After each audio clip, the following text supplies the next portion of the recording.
নদিয়ার নবদ্বীপে অনুষ্ঠিত হল সিপিএমের 25তম নদিয়া জেলা সম্মেলন, যার সূচনা হয়েছিল গত শনিবার অর্থাৎ 14ই ডিসেম্বর। নবদ্বীপ শহরের রবীন্দ্র সাংস্কৃতিক মঞ্চে 2 দিনব্যাপী এই সম্মেলনের শেষ দিনে এক সাংবাদিক সম্মেলন করেন সিপিএম নেতা মোহাম্মদ সেলিম।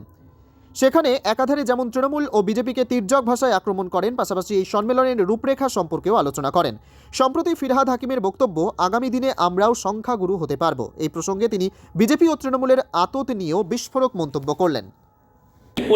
পরিস্থিতিতে দাঁড়িয়ে এখানে কোনো হাকিম লাগে না, কোনো হুকুম লাগে না। এতক্ষণ যা বললাম, বিজেপি আর তৃণমূল তার রাজনীতি কি? সাংখ্যাধিক্যবাদ, এটাই তো প্রশ্ন। তাহলে মোহন ভাগবত যে বলতো জনসংখ্যা হচ্ছে সবচেয়ে বড় সমস্যা, সে বলতে আমাকে আর বেশি করে সন্তান প্রজনন করুন। মুসলিম সম্প্রদায় এগুলো তাই বলে। আমরা যখন বলি জনসংখ্যা হচ্ছে তোমার গিয়ে নানান রকমভাবে পরিকল্পনা করা হয়, কিন্তু তার বিরোধিতা কেন করে? তার জন্য তত্ত্ব এক। আচ্ছা, সংখ্যাগুরু হবে কি করে? আর কিসের? ও তো তৃণমূল, তার তৃণমূল নয়, সে তার একজন মুসলমান মৌলবাদী। তাই তৃণমূল যখন দল তৈরি হয়, এটা জানো না তোমরা অনেকে, তৃণমূল দল যখন তৈরি আজ থেকে 25 বছর আগে, তখন সেখানে বিজেপির সেট আপ, মুসলিম লীগের সেট আপ, জামাতের সেট আপ, জামাতে ইসলামীর সেট আপ, কংগ্রেসের একটা বড় অংশ, তারা সব, এবং পুরনো নকশালদের একটা অংশ, তারা সবাই মিলে তৃণমূল দল তৈরি করেছে। তো যখনই এই ধরনের রোগ ভোগ বাড়ে, তখন যার যেরকম চুলকুনি আছে সেই চুলকুনি বেরিয়ে আসে। সাম্প্রতিক এবং রেজাল্ট বেরোনোর পর দেখা গেছে সেই লাভটা, জোটের লাভটা সেই সঙ্গী দলগুলো নিয়ে চলে গেছে। সিপিএমের ঝুলিতে কিন্তু সেই লাভটা আসে। আগামী দিনেও কি আপনারা এই জোট ধর্ম বজায় রাখবেন নির্বাচনের প্রাককালে? প্রথমত এইগুলো সাংবাদিক সম্মেলন আমরা ঠিক করি না। আমাদের পার্টি কংগ্রেস আছে মাদুরাইতে, সেখানে আমরা সিদ্ধান্ত নেব। আর এটা আমাদের যে কর্নূল পার্টি কংগ্রেস হয়েছিল, এটা সিপিএমের রাজনৈতিক লাইন যে আমাদের বামপন্থীদেরকে এক কাটটা করতে হবে।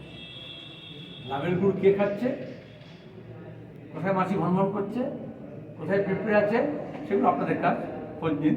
কিন্তু আমরা মনে করি আজকে আমাদের রাজ্যে, দেশে তো বটেই, বিশেষত আমাদের রাজ্যে এই যে সাম্প্রদায়িকতা বাড়ছে, এই যে সাম্রাজ্যবাদীদের যে থিয়েটার, সেটা এখানে দুই বাংলার মধ্যে নিয়ে এসে দাঁড় করার চেষ্টা করা হচ্ছে, আমাদের অর্থনীতি চৌপাট হচ্ছে, যে থ্রেট কালচার হচ্ছে, যে ভয়ভীতি সঞ্চার করা হচ্ছে, যে দাঙ্গা হাঙ্গামা করার চেষ্টা করা হচ্ছে, যে অর্থনৈতিক সংকট হচ্ছে কৃষিতে, শ্রমিক, সেখানে দাঁড়িয়ে বামপন্থীদের এক কাটটা হতে হবে। আমরা শব্দ বৃহত্তর বামফ্রন্ট, আমরা কোথাও বৃহত্তর বামফ্রন্ট বলিনি। আমরা বলেছি বামপন্থী দল, বামপন্থী ব্যক্তি, বামপন্থী গোষ্ঠী, এদের সবার সমাহার চাই আমরা। আর্থিক আন্দোলনের সময় দেখো নি, যত বামপন্থী আছে তার এক কাটটা হয়েছে, সেটা পিপলস পাওয়ার, গ্রামের দিকে দেখা যায়, সেটা করা হবে। খুব ভালো কথা। আচ্ছা, গোটা রাজ্যে যত অপরাধ হয়েছে, তৃণমূল অবস্থান কি? দোষীর পক্ষে, অপরাধের পক্ষে, না অপরাধের বিরুদ্ধে? তাহলে ধর্ষণ তো বাড়লো কেন? তাকে মহামারীর মতো ছড়ালো কেন গণধর্ষণ? তাহলে দুর্নীতি এত বাড়লো কেন? পঞ্চায়েত থেকে নবান্ন পর্যন্ত সর্বত্র, সে খাদ্য দপ্তর হোক, সে শিক্ষা দপ্তর হোক, সে পুলিশ দপ্তর হোক, এটা নতুন কোনো কথা নয়।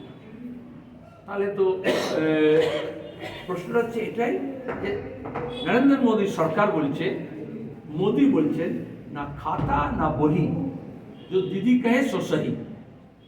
যারা এখানে তৃণমূলকে তাড়ানোর জন্য বিজেপি করছিল, তাদেরও বুঝতে হবে যে আরএসএস এবং নরেন্দ্র মোদী সরকার, তারা মনে করে আইন কানুন সংবিধান তদন্ত খোঁজ খবর ফরেন্সিক প্রমাণ কিচ্ছু দরকার নেই।